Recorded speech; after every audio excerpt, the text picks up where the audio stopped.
Na vrhu vseh ustvarjalnosti sta ustvarjanje sebe in oblikovanje svoje identitete.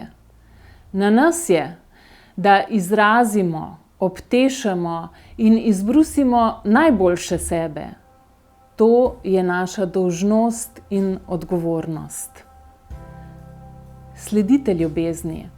Živite v resnici in ustvarjajte najboljše sebe, kot ga v danih razmerah lahko.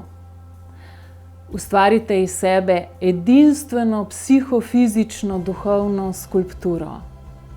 Uživajte v njej. Dleto je v vaših rokah. O tem z Majo Megla v njeni zadnji knjigi Smem biti to, kar sem.